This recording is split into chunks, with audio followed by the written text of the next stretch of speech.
Power 93.7 WBLK. I'm Yasmin Young inside the 2 to 6 takeover. And one of the hot topics on our Facebook page was about New York State issuing EBT food benefits to all households with kids who receive free or reduced lunches. I know a lot of folks had questions, and I definitely want to get your questions answered, which is why I reached out to Commissioner Marie Cannon. She is the Commissioner of the Department of Social Services here in Erie County. Welcome. Thank you. Thank you for the opportunity. I appreciate you taking the time because, again, people had, different questions about how it's going to work. Do they need to do anything? So can you give us some information about how this works? Yes. The first thing that I would say to people is you actually don't have to do anything. You don't have to apply. You don't have to call the local district. Absolutely nothing.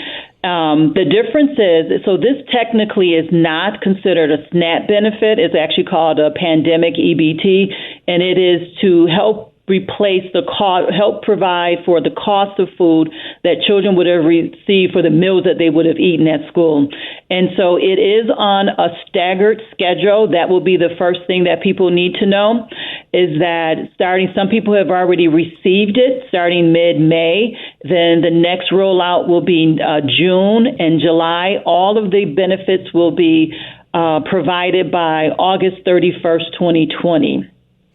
And the difference of how this works, this is based on if your child receives a free or reduced lunch and if they receive TA, temporary assistance, Medicaid, or SNAP, they're eligible. Then there's another group of families, and this would be for families who receive free and reduced lunches at the schools and are not on TA, temporary assistance, SNAP, or Medicaid. So the OTDA, which is our New York State oversight, is actually working directly with the school lunch program to get that information and the districts.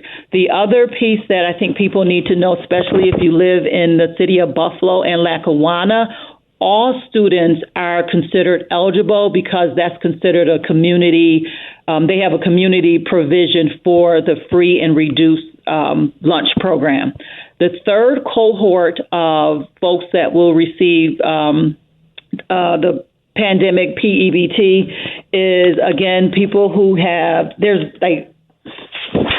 it's a couple things. It's children and adults not included in the first two payment cohorts. So you might not receive a benefit for children that are between the ages of 3 to 4 in the first part of May, but you will receive it for June because that's for a pre-K program and not technically what they consider school age. So all children who are between the ages of 3 and 21 who are in school will receive the benefit if they are receiving a free and reduced lunch. So to wrap it up, you don't have to do anything. Automatically, all children between the ages of 3 and 21 who receive a free or reduced lunch or go to a community school, a community provision school like Buffalo or Lackawanna will receive it. You don't have to do anything. That's the piece that I really, really want to make sure people know. The amount of the maximum benefit will be up to $420, and it will come out in 2 payments. So if you started in May, you'll get an additional payment for the end of May and June. If you started in June, so it's broken up into 2 payments with the max being $420. Okay, awesome. And the address that it will be mailed to, just in case people haven't updated their address, where would they need to do it? With the school district?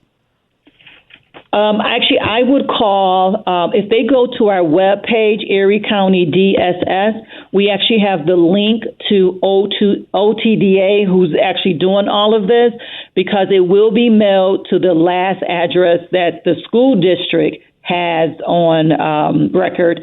But that's for people who are not receiving temporary assistance or Medicaid. But if they're receiving already SNAP, temporary assistance, or Medicaid, it will go to that last address. But they do need to go to the OTDA they can go to our website, Erie County DSS, and then we have a link to it. But everything is going to go through OTDA and the local district. So Erie County will not have any information on what the address that they're using or the number of children that are eligible.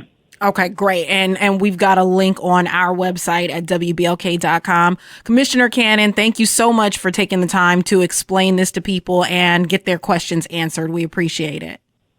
Absolutely. Thank you for the opportunity.